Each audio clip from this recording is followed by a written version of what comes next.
Daniel, what was your invitation song? 744. 744. I must have missed that completely.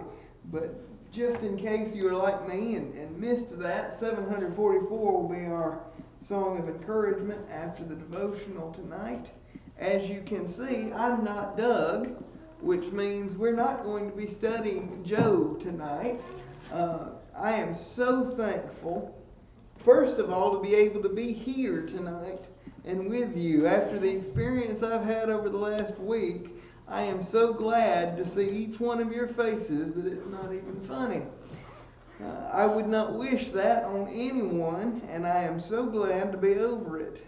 But I am extremely thankful for Doug and Daniel both stepping in and filling the pulpit, both in class and in the sermons Sunday, as I was unable to do so. I'm so thankful for their study and their ability to do that on a moment's notice.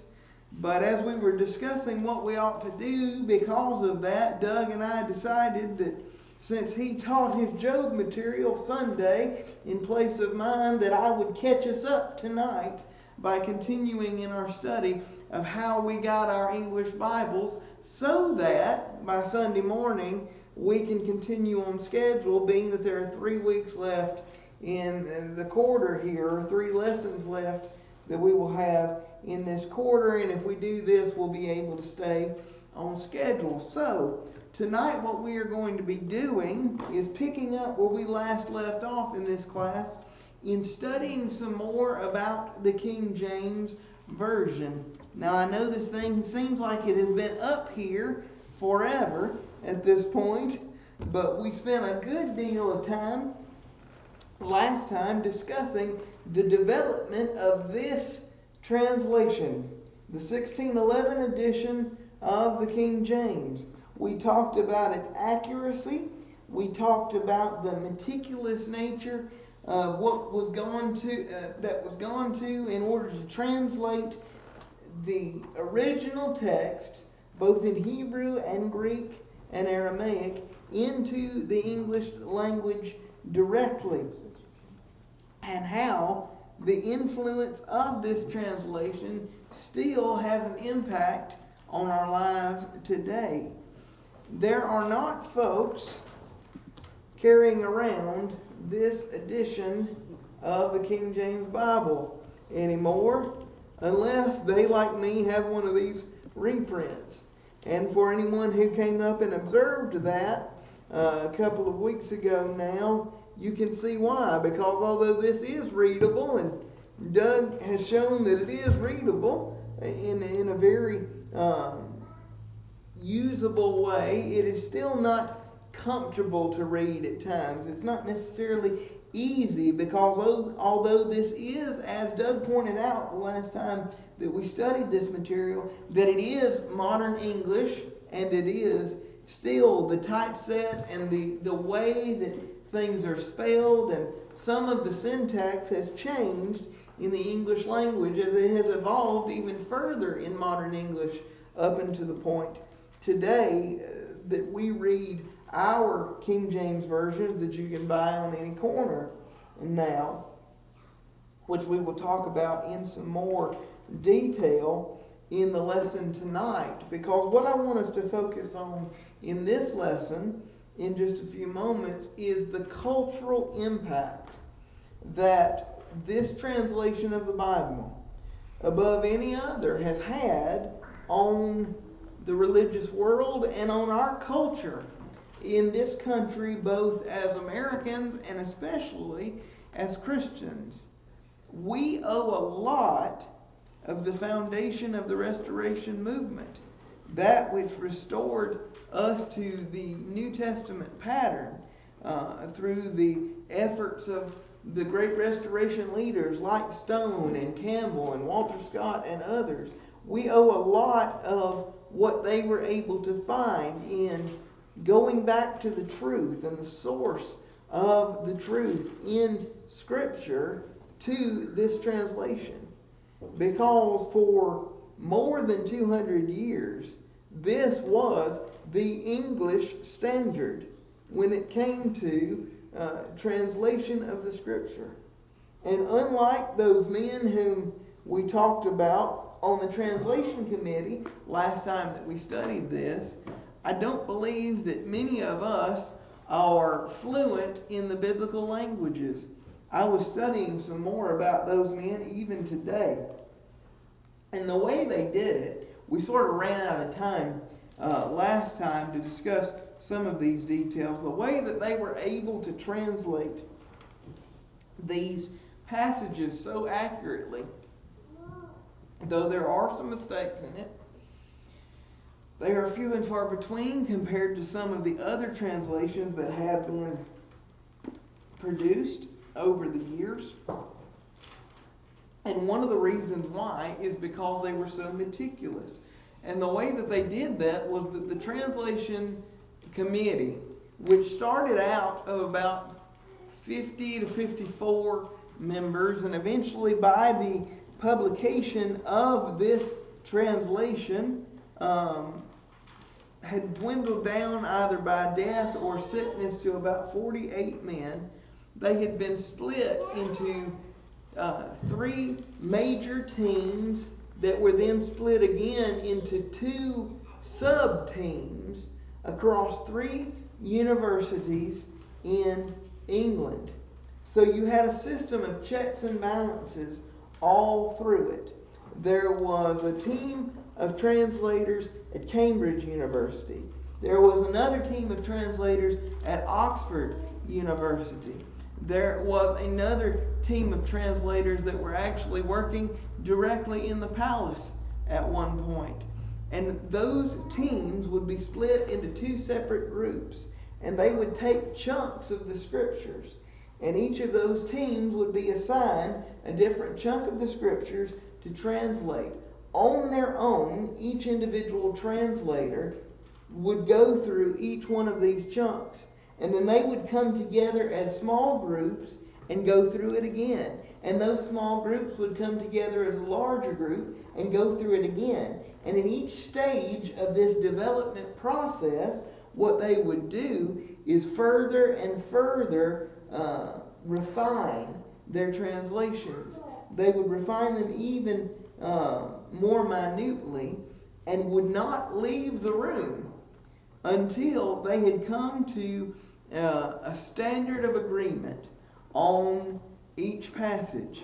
So you can see why this took so long to put together during this period of time, from the moment that King James was, of course, crowned the King of England, having already been the King of Scotland, basically from birth, about 18 months old. And then in 1603, when he took the throne of England, of course, we know that this was, of course, put forth as a means by which the Puritans, who would later, of course, migrate to America, at least a large portion of the Puritans would, in order for them to basically effect change in the Church of England, which they saw as too Catholic at that point.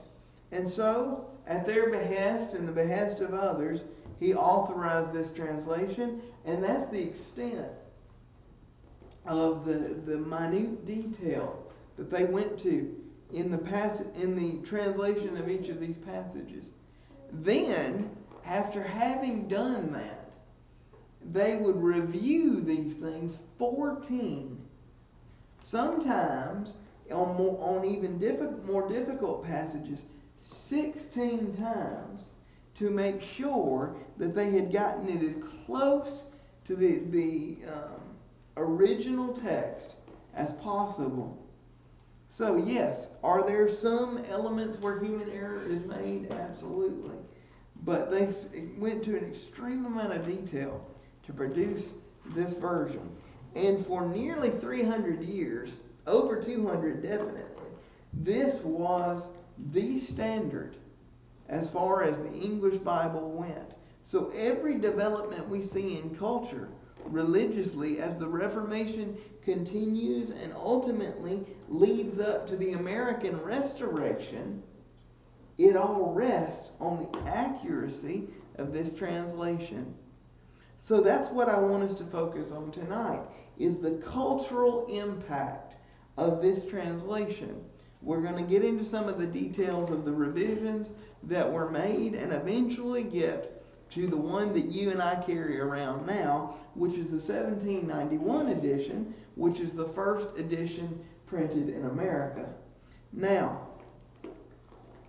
it has been said, and I believe it true, I've been studying a lot about this in a class recently, that no one can completely separate themselves from their culture in the world around them. And I think as we study history, whether it has been biblical history as we study here, or even the history of our own nation or other nations and empires that have existed throughout time, you can see how that is the case. Even the church in its infancy, as it was established on the day of Pentecost, was influenced by the culture around it. Because the people who made up the church, our brothers and sisters in Christ, they lived within that culture, whether Jew, Greek, whatever background they came from, that background somewhat colored their thought, didn't it? So no person is completely and totally devoid of the influence of their culture. And I think that's something we can see in many areas of life, but it's important to understand when we're doing any sort of religious study, because as I was listening to an interview recently from about 10 years ago, so it's a little bit dated now, but the material is quite good, from Professor Laurie Farrell, who is a prominent professor in early American literature and English literature at Claremont Graduate University. She said in an interview about 10 years ago that most Americans don't realize it, but we are living in a world built upon the King James Bible. A lot of our American culture, in its purest sense, going back to the revolutionary ideas that founded our country, are based on principles or have been influenced in some way by this translation of the Scripture. Not this one specifically. More likely, the influence of either the Geneva Bible, a little bit, which was, of course, the precursor to this translation, one that was somewhat popular in England before this, though its corruption was part of what led to this, but also the 1769 edition of the King James Bible. Basically, what is done in each of these editions, and that 1769 edition is known as the Paris edition, not because it was produced in Paris, France, but because an English professor by the name of Paris from Cambridge University produced this updated version of the King James translation in order to modernize the spelling and to regulate the spelling of some words. Take, for example, in this translation, the original King James, you will see the word son, as in S-O-N, spelt about 4 or 5 different ways, because there was not a standard of how to spell the word son in the English language at that point. So you will see S-O-N, you will see S-O-N-E, you will see S-O-N-N-E, and several other versions of that one word. So in 1769, or rather 1669, I think I'll get it straight eventually. No, 1769. There we go. My brain is departed at some points. At that point, what he was doing was standardizing the spelling and also fixing some minor scribal errors. One major one is in the book of Esther, where it speaks of Esther going in and entering before the king. In the 1611 King James, you will find that it says, and he, when it should be she, because it's speaking of Esther, there's a scribal error there where one letter was left off by accident. And the printers, of course, just copied after copied after copied, and it carried on. It says, and he went in before the king. So this is actually called in academia the he version. That's how they distinguish it. 1769, Paris comes along and he creates what's known as the she version, where he fixes that error and a couple of little other things like that. Again, we can understand the meaning of what was actually set forth in that passage regardless. It was just a moment where a pen was dropped or something, and that got caught up in the final published version. But either that edition or later on in the period of the Second Great Awakening, from about 1780 through about 1820, the things that were really laying the groundwork for what would lead to the American Restoration through Stone and Campbell were heavily influenced by either that 1769 edition or eventually the 1791 edition, first one printed in America. But you think about English phrases and things that we have, that we use, idioms that we have in our culture that directly come from these scriptures, that even today people will use and not even understand that there is a correlation to the Bible, specifically this translation of the Bible. What if somebody says, well, he saw the handwriting on the wall? Where did that come from? Remember Daniel chapter 5? Mene, tekel, upharsin? That phraseology comes directly from the King James Bible. And it is something that has influenced our culture to such a point that we still use that phrase. If you're able to do something by the skin of your teeth, that same phrase, you first see that in an English public work, in published work in this translation of the Scripture. So you see, even small things like that still have a tremendous impact on our culture today. There's lots of little phrases like that and things that we have picked up. Dr. Farrell said in that interview, and I thought it was quite interesting, that, and I think some of us could say this, that at times it's hard to distinguish, if you didn't grow up in a religious setting, whether or not someone is quoting from the King James Bible or Shakespeare. Because usually, and I know maybe you experienced this, Doug, I know I have, in talking to people, that's usually their sort of response to the language within the King James Version, is they see it as sort of Shakespearean, because it is that sort of higher form of English that perhaps you would only learn in that way. Even though I think it's interesting that Shakespeare doesn't quote from this translation at all. He quotes from the Geneva in his plays, but yet he is so tied to this translation in a lot of people's minds. But it still has a tremendous impact on our culture.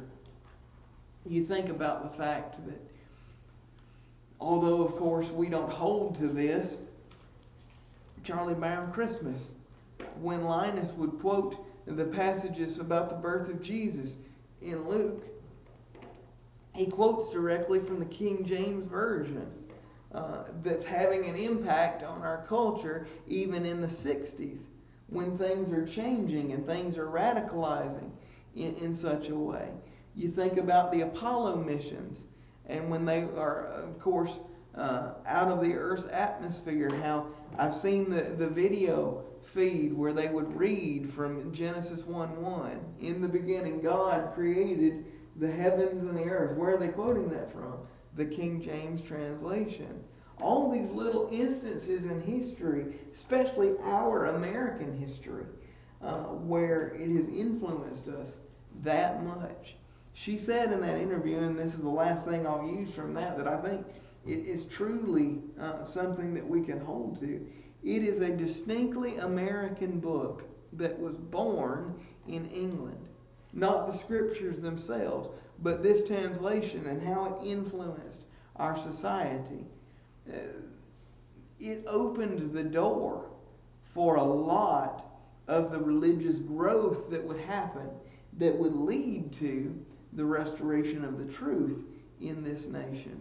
And so that's what I want to use as we focus more on that in the last part of this lesson for the next 30 minutes or so before we finish here.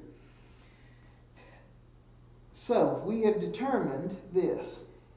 The King James Bible is critical when thinking about the history of the United States and its influence on religious thought. But again, we have to understand that this alone wasn't the only thing influencing thought during the birth of our nation. There were also things that were coming from the outside to try and hinder the growth of religion, though the country was built on the establishment of religious freedom, a place of escape from the tyranny of mainland Europe for those who were seeking truth. There were other schools of thought that we're also having to deal with in that moment that also affected those religious teachers, whether they wanted to admit it or not. The main one is one that we talked about somewhat in our discussion of apologetics, and that was, we briefly mentioned the idea of modern thought or modernism and how that developed in the late 1700s, especially among academia, as a way to put man on a pedestal and take God out of the picture. By putting man on a pedestal as the seminal point of all existence, we strove to learn everything that we could in the areas of science, in the areas of the arts and literature and all of these things, seeking to explain things in a completely and totally humanist way, removing God out of the picture. That led to the sort of idea of progress that is at the central point of modern thought. This was influential in the building of this country in a way, even though our founders were deeply religious, because they were still being influenced by that idea of building and progress and more and expanding and freedom. That was a distinctly modern idea of thought. In the pre-modern world, or as some would say, the acoustic world, you sort of worked in a cycle where you did whatever you were born into in that family, and that perpetuated on as a trade in your family for generation and generation, unless somebody escaped into the cloth, much like what Tyndale did, so to speak, and some of the others, or Huss, or some of the others that we discussed in our development of the English Bible lessons. But for most people, you either were what your father was or your grandfather and kept that cycle moving along.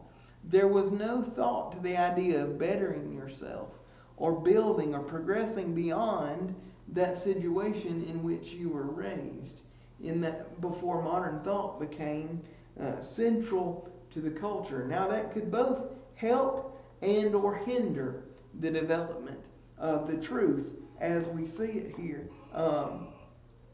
Now, what we're seeing here is with that did lead to the idea of expansion, which of course created this place of religious freedom to escape the tyranny. Eventually the revolution happens.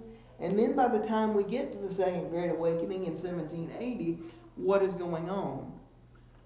with this at the center of it, the King James Bible, at least at that point, the 1769 edition, the Paris edition, they began to move west into what we would know now as the Midwest, or to move southward. So there was expansion. And with expansion came the development of something that we know full well, that was even being done to a great degree in our country a generation ago in some small places. The idea of circuit riding preachers. You see, these religious groups, as people were expanding west into the Midwest territories and into the Deep South from the original colonies, what we were finding was that these mostly uneducated people needed teachers, specifically religious teachers. And so these circuit riding preachers would go out with the expansion into the West, and they would start to hold these, what we would call evangelical movements. That is what's at the heart of the Second Great Awakening sort of idea. Now, with that comes the development of new ideas, because all of this is encapsulated in the midst of that Reformation idea. So you have some that are coming from established Reformed churches like the Presbyterians, or the two largest groups at that point in time, up into that area, the Methodists and Baptists. At one point in the early development of this nation, the Methodists were the largest religious group in the entire country. But as they expanded west, they began to develop more of a evangelistic idea, rather than the sort of you are what you are born into idea that most of the East Coast relatives of theirs would have at the time. And so as they were doing this and developing new ideas, people were becoming more and more open to studying the scriptures themselves. Some of these gatherings that happened in this period of time between 1780 and 1820 would be large groups of upwards of 22,000 people at one point, who would hear these men come in and they would preach for hours on end directly from the King James translation. And so men like Campbell, who eventually would see these things during this point of time in Europe and eventually make his way into America, or Barton Stone, who was already here, growing up in that Methodist tradition, would begin to question things, and it would open the door for them to begin to say, what we need to do, rather than reforming what was wrong with the Catholic Church, is to go back here, go back to the Scriptures, and follow the pattern set within for the church as God had prescribed it. And they had an opportunity during this time of religious upheaval to have a platform. Now that's what's interesting in studying about that to me, is this, that it seems like, and maybe you've experienced this too, when people are most open to discussing the truth and studying the Bible is at times of great change in their life. Some kind of upheaval. Either they're making a transition.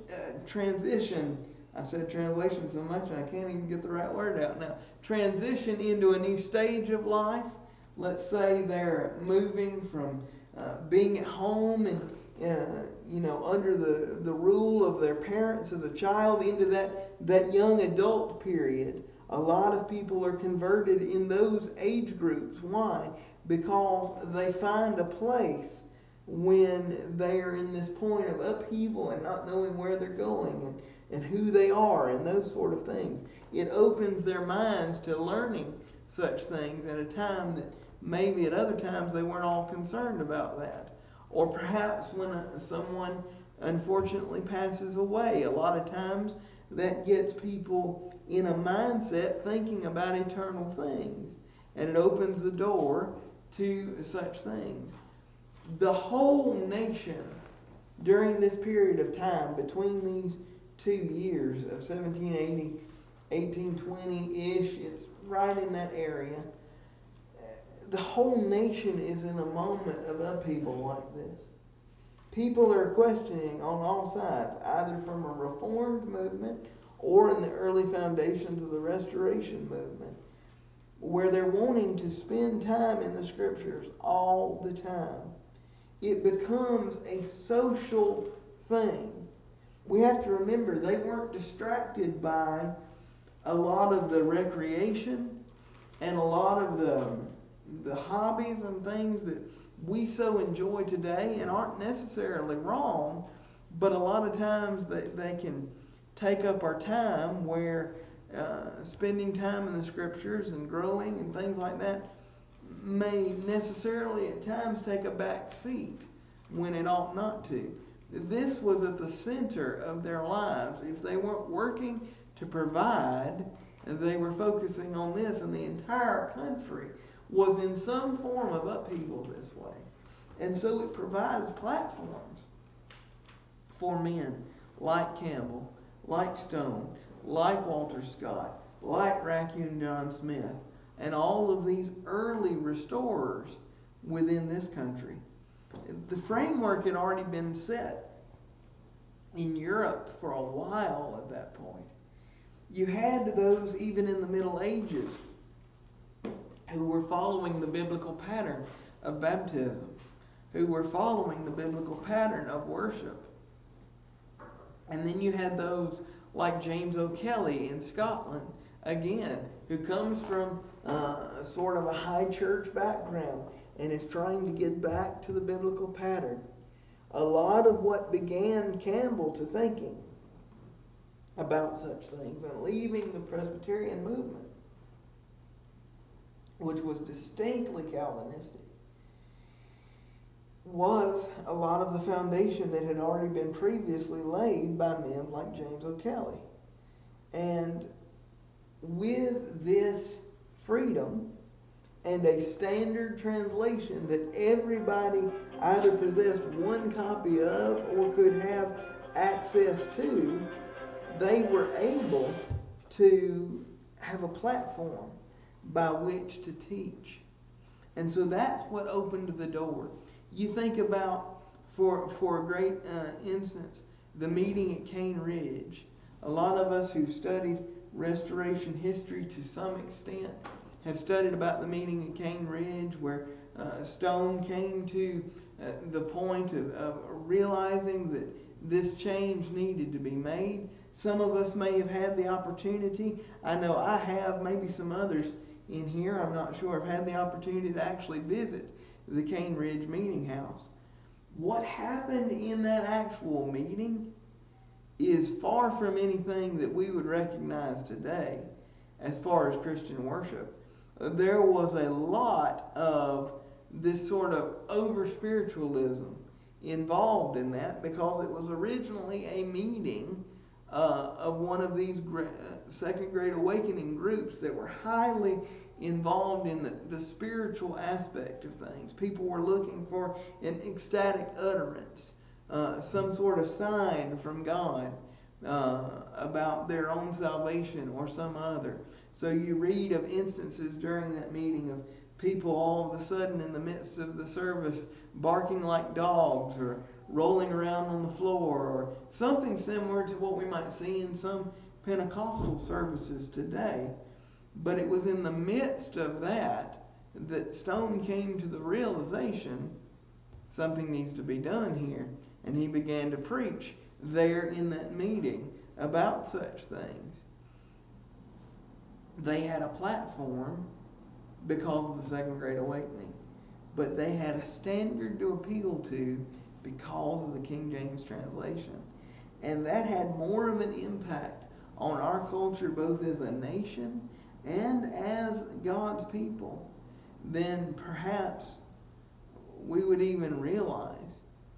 Because up until 1901, most everybody was carrying a copy of the King James Version. Not this one, of course. By that point, 1791 edition, published in America. But they had a standard by which they could measure when discussing the Scriptures with people. And that shows more of the impact of this one translation than anything else. Even today, though many of the modern versions are very popular and such, it's still the best-selling translation of the English Scriptures to this day. And it was extremely useful in laying that foundation that allowed it to be so that you and I are sitting in this place doing what we're doing now. So, we've got about 5 minutes here, and I've covered pretty much what I wanted to cover in that section as far as the cultural impact here. Does anybody have any comments or questions they might want to make on this before we close? Yes, Doug. Yeah, you mentioned that the what we call the King James Version maybe printed up more here in America. What is the difference between the King James Version that we have and what's known as the Authorized Version over in England? Absolutely no difference at all except spelling. The Authorized Version in the English form has the English spellings. Here it would have the English spellings. So take, for example, we all know the word color. We spell it C-O-L-O-R. The English put a U in it. That sort of thing. But there's actually absolutely no difference in the text other than that at that point. Authorized by what or whom? It was authorized by King James. That's how it became the first. This was the first authorized, as far as legally, English translation of the Scriptures. As a matter of fact, on the title page of mine, it says Authorized King James Version. Yes. So that's where it comes from. That's just what they call it. You will hear that phrase more in Europe than you will here, but either one is synonymous. Anything else? If not, what we will pick up then with Sunday is the idea of translation theory. We've now seen the development of the English Bible. Now we have to figure out how we got from here to the myriad of modern versions that we see today. And those two, there are two camps into which those modern versions fall, of a theory behind which they translated them into what we see today. And we're going to discuss a little bit about that, how each one works, maybe a little bit of history of some of the major ones in that. We're going to have 2 lessons on that this Sunday, next Sunday, and the very last Sunday of this class. We'll sort of do an overall review of everything that we've studied up until this point. But anyway, I appreciate your attention tonight. I hope this has been helpful to you. And I know it's been helpful to me to be reminded of these things. And it certainly is definitely faith building to know that things were prepared in such a way that it opened a door for the gospel in this nation that perhaps has not been opened in other places in the same way or to the same extent. But this has been an excellent study, I know, for me, and I hope it's been helpful for you as well. But I'll turn it over to Doug now instead of taking up all his time.